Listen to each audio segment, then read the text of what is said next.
So think about this morning at 800-447-7234, one of the most best places you've ever been. 800-447-7234. There is a place that you could stay. Now, this thing started back in 1948. It was built, this building, for a chain of shoe stores. And so in honor of that, the design is a little different. It's a little out there.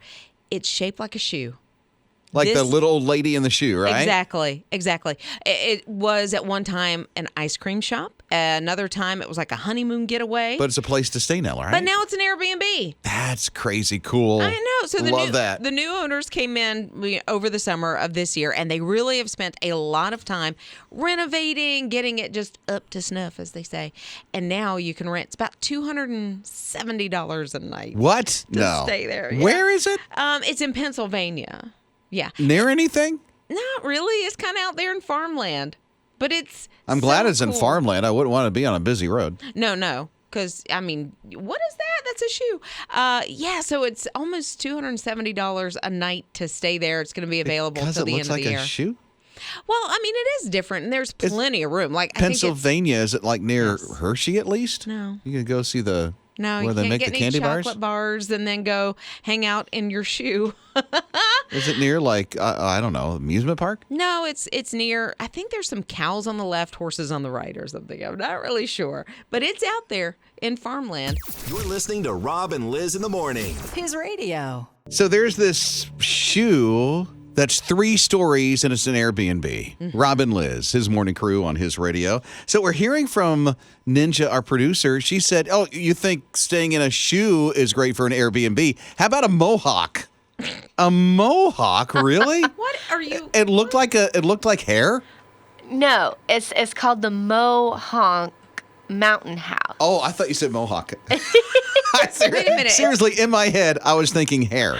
Wait, but it's Mohawk? Yeah, it might be like the family's last name or something. Like beep beep. Yeah. Mohawk? Yeah. Okay. It was like an old mansion that they turned into a hotel, and they had tea time, a little lake you could boat down. So this was a hotel? Yes. Not a house. Okay, I was thinking Airbnb.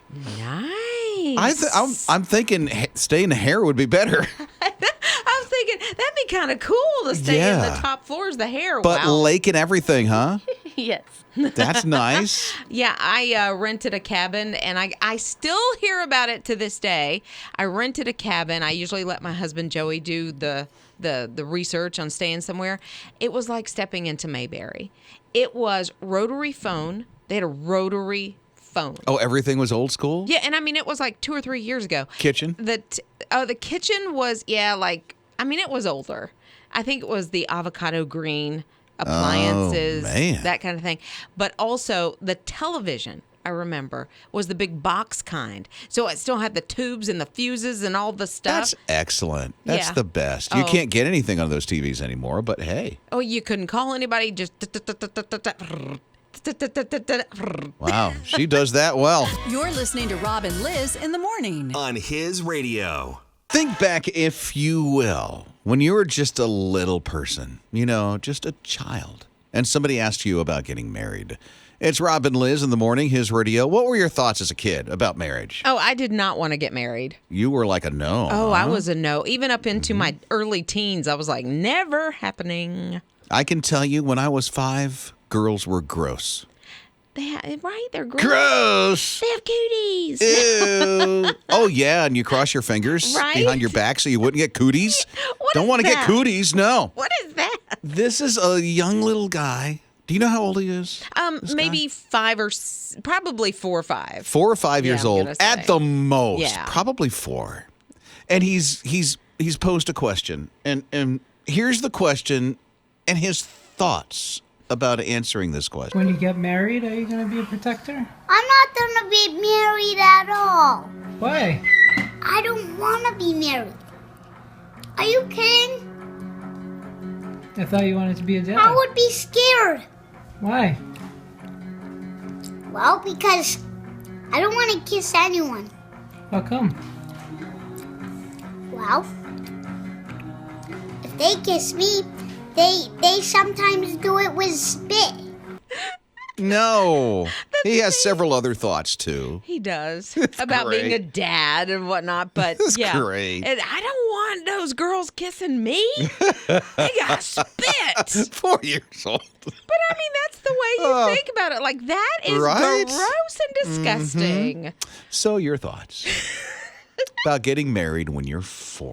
You're listening to Rob and Liz in the morning. On his radio.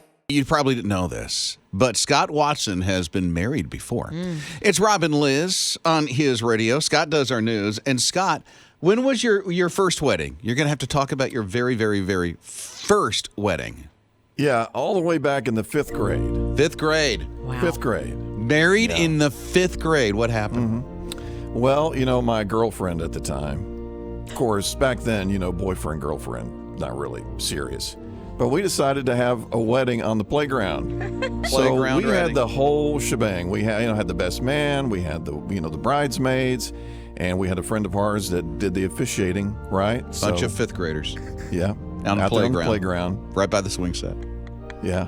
Did any of the And, teachers come up on the wedding? Were they Not invited? really. They may have been watching from a distance, There but they is didn't no really staircase. Did she come interfere. down the jungle gym? No, just, down the little dirt path to the little corner of the playground there. Was it planned the day before so she could at least wear a dress?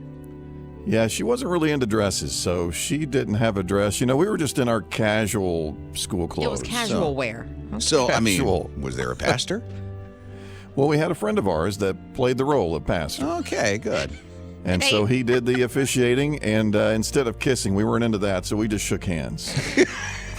Shake your hand, that bride of your bride's hand. How do you even say that? Put her there, partner. But we did have a marriage license, which was really cool. We found the person that could do the best handwriting in 5th grade, and they came out with a handwritten marriage license for us. And On did the you- lined paper. Did you each sign it? Oh, yeah, we signed it and everything. Please had tell me. witnesses, so it was legal, we thought, but Please tell me It you was still fun. have a copy. it is somewhere in the attic, I think, in a box. I'll have to dig around and find it. Yeah, I hopefully- hope it's still up there somewhere. Hopefully the number 2 pencil did not fade. Rob and Liz in the morning. On his radio. The little boy does not want to get married. He's 4 or 5 years old. Does not want to get married. Dana is with us. Check this out. She got married in the 2nd grade. Dana, what was that like? Well, we had a cloakroom. It was like our playroom. Me and the love of my life at the time, Tim Evett, got married in the cloakroom. Our friend Tim married us, and my friend Sarah, I called her Say, she was my maid of honor, and we got married. It would be ironic if that was your husband today. Well, it isn't. He moved on to better things, I guess, a couple of years after that. He and I still tease each other all the time. He's in the ministry now. He's good friends with our family, and we just all grew up together. But our friends, none of us have forgotten that glorious day, one rainy day in the cloakroom. Rob and Liz in the morning. His radio. I'm totally into those homemade, handmade, local items. And Rob is a plethora of information about such things. It's Rob and Liz in the morning, his radio. I think Liz is going to like Lola because Lola says, I make trash art, gross jewelry. She is proclaimed trash artist. Lola is. She takes all trash, like the wrapper from my Subway sandwich, and makes it into... White bottle caps. Oh. Yeah, she takes white bottle caps, she cleans them up, she puts golden hoops on them and clips them in shapes of white flowers and turns them into big earrings. You're showing me a picture, and they are really pretty. You have no idea that they're bottle caps. No, you would have When no... she gets done with them, they're really nice. That is so cool that you can, but that takes an artist's eye to be able to look at something like a bottle cap, and which doesn't cost anything because she's just drinking her water bottle or whatever, and then turns it into art. Yeah. I would never be able to look at that. I would see trash. That's it. Yeah, and it's not trash. No. And that doesn't look gross either, although she says, oh, you know what? I'm a trash artist and I make gross jewelry. But she doesn't because you have no idea. It's like recycling at its best. And it is gross probably at the very beginning. She sanitizes it if it's been used, right? Oh, yeah. So moves on and makes jewelry. I say go get them, Lola. Rob and Lizz in the morning. On his radio. It's never too early for ice cream, even though, we're not even at 7 o'clock. I think we could have ice cream for breakfast. How about Little Debbie ice cream? Okay, if that's what you say. Yeah, Little Debbie. It's a little unhealthy. Those little Christmas tree. Listen, I don't like the Little Debbie Christmas tree cakes. Are you saying they made it into ice cream? Yeah, it's For been real? around for a little while, but it was really difficult to find last year. Like it was limited, but it was limited edition. And so they doubled the stock this year. Now, Scott's a fan of those little Christmas tree things from Debbie Cakes. You love them? I can't find them, though. Oh, you can't I find the love those. cakes? The cakes? Yeah. No, I haven't seen any yet. Okay. Well, the ice cream's out, so you might as well go look for The that. ice cream is out, but I haven't tried that. I might have to get the Christmas tree cake ice cream instead of the real cakes. It just seems like those little cakes are so sugary, and then you put it in some ice cream that's also sugary. It's just gonna be like. But you say they doubled the stock. They doubled the stock, and so if you looked for it last year and couldn't find it at Walmart, that's where it's going to be. You should be able to find it. I'm shocked that this year. Scott hasn't even looked for it yet. No, I've looked. I can't find it. I'm on a mission, though, to find them. Okay. Because I love them. All right. Well, if you like that Little Debbie cake, they're also doing the little pumpkin cream cakes. That's also an ice cream this year. Ew. See, I don't think. I'm not into pumpkin ice cream. I'm into pumpkin pie, and that's it. Right? Not anything else. Me either. But if you're looking for, you know what, though? They have, I won't eat the little Christmas tree cakes, but a friend of mine has earrings in the shape I'm getting confused. of Christmas trees. So you're talking about earrings I and know. ice cream, and they're all Little Debbie cake things? Yes, because the Little Debbie Christmas tree cake is a phenomenon. It's becoming iconic that it's being made into everything. T-shirts with the Christmas tree cake, jewelry, ice cream. It's everywhere. Rob and Lizz in the morning. On his radio. And you can jewel it all up. You can. Those little gibbets. Isn't that what they're called, little gibbets? I don't know. Somebody told me they were jewels. I guess I'm wrong. I don't know. No, it's almost like charms, kind of like jewels, but I think there is a word They're for it. called a giblet. I know, right? I always want to say that, like a turkey giblet, but it's a gibbet. But it's like little charms that you fit into the holes of the front of the crock. And these are in the shape of, let's say, a hot dog or a Slurpee or a sign of 7-Eleven. So literally, they've made the Croc Yeah. 7-Eleven branded shoe. So Yeah, the 7-Eleven color. is on, and the colors and 7-Eleven logo and everything's on the Croc shoe. And then those little holes, as Liz was saying, you pop those things in. Yeah.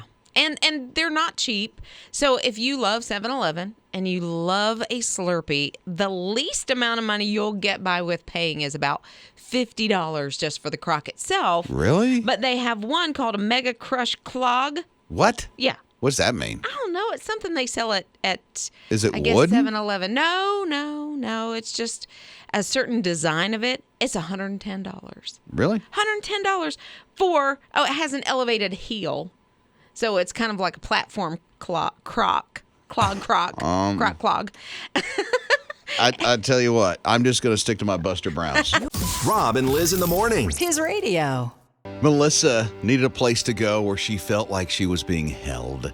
It's Rob and Lizz, his radio, Rob and Lizz in the morning. Melissa was diagnosed earlier this year with cervical cancer. So all of a sudden she finds herself with all these chemo treatments, and she said intense radiation treatments. It was rough.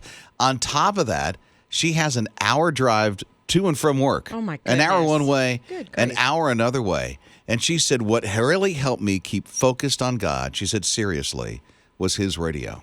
Was there as I'm getting the treatments. It was there when it was so intense. It was there as I'm trying to get back and forth to work with my mind intact, thinking about what's going to happen with my life. Is there a future for me? And his radio helped me keep focused on God. And I'm so grateful that people help make that happen for her. I'm just thinking about even just the songs that maybe you've heard in the last few minutes. One that said, God, no matter what the story is, God is in the middle of it. He may be walking beside you. He may be carrying you through that story. And another song that said, just be held. And someone needed to hear that this morning, that, that struggle that you have, God is holding you through it. And maybe you need that encouragement. Maybe you can share that with others, and you can do it through His radio. I'm wondering how many Melissas you could help with a gift of support. Now, Sharathon is about 3 weeks away, and we're raising the operational budget for this listener-supported radio station.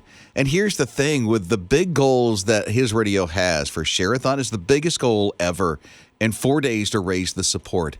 You can give a jumpstart gift right now, even before December 6th gets here.